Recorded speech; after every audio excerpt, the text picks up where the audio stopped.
Here's the lie every fighting game tells you, that a harder hit is just a bigger number. Throw more power, deal more damage.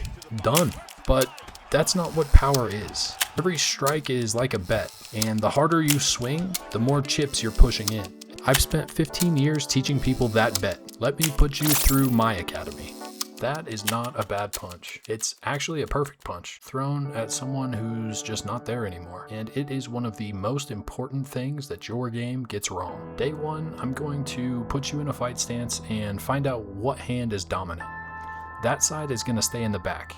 And I'm picky about your leg positioning because your feet need to stay under your knees and you need to keep your knees under your hips. That stack is your base. It's not a pose. It's more like an engine. When you're structured stacked, you can dig a foot into the ground and pivot, and that pivot is where every hard shot actually comes from. This is a flick jab. No pivot, no drive off the ground.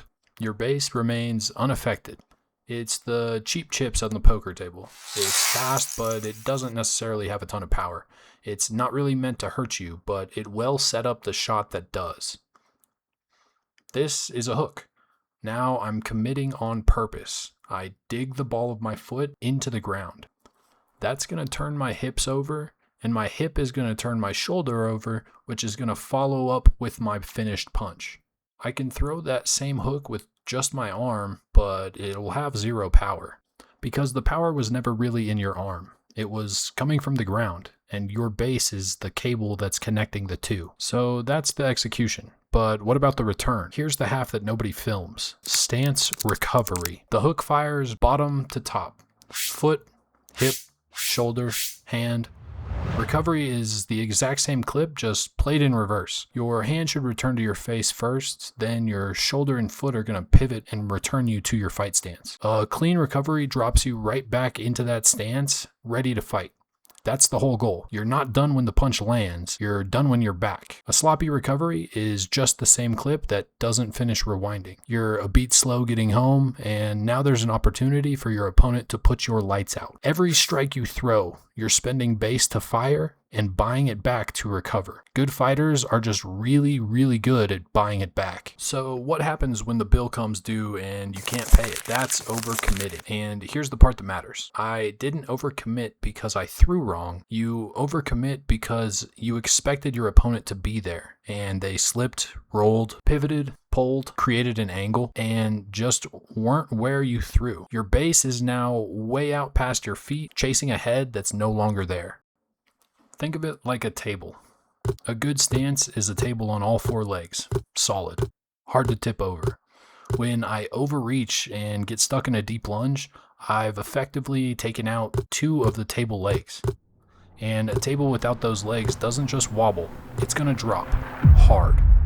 Now, watch a game character throw the wildest punch you've ever seen. He reached to the moon and snapped back, ready to fight, zero cost. Or he plays one fixed whiff animation that looks identical whether he threw a flick or a haymaker. The game doesn't track base. It doesn't know what overcommitment is. And to be fair, games do fake weight. Hit stop, screen shake, a chunky sound, that's the feeling of a heavy shot, but it's paint on a car with no engine. Real combat would track your structure as a live variable. Throw strikes from a solid base and you recover ready.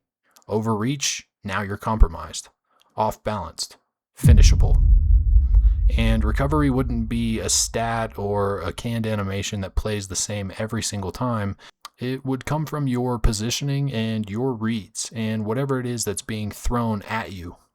You don't recover well, you position well, and you read well, and getting back to base is the consequence. Now, here's where all three parts collapse into one. Why did I overcommit in the first place? Because I couldn't reach you. You were being unpredictable. That's the trilogy of these last three videos that we've posted. 1. Evade. You learn to not be there. But if all you do is evade, you're predictable. I'll read it eventually, and then you'll end up getting shut down. So Add your interrupt. Now I might slip or I might stuff your attack and you don't know which one I'm going to do. You've become unreadable, and unreadable is the whole game, because being unreadable is how you control the tempo of the fight. You make them hesitate a fraction slower, a beat less sure. The hesitation is your opening, not a freeze, not a guarantee. Everyone's fast. So if you're just throwing and hoping, you're screwed. But tempo is what decides what strikes land, and unreadability is how you control the tempo.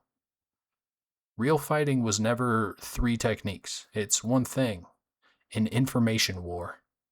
You control what your opponent knows while you read what they don't. The strikes don't win the fight.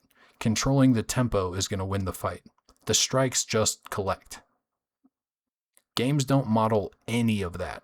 The AI telegraphs, and it has 3 options. There's no mind to read. That's the real thing your game is missing. Not the punch, but the war behind it. You shouldn't just throw harder, because that can lead you down a dangerous path. You throw when you've made your opponent guess, and you recover before they stop guessing. That's the whole trilogy. We evade first, we can interrupt their strike, and then we want to strike back.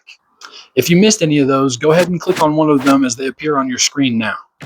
Real fighters, fake combat, let's fix it. That's the whole Hurtbox theory.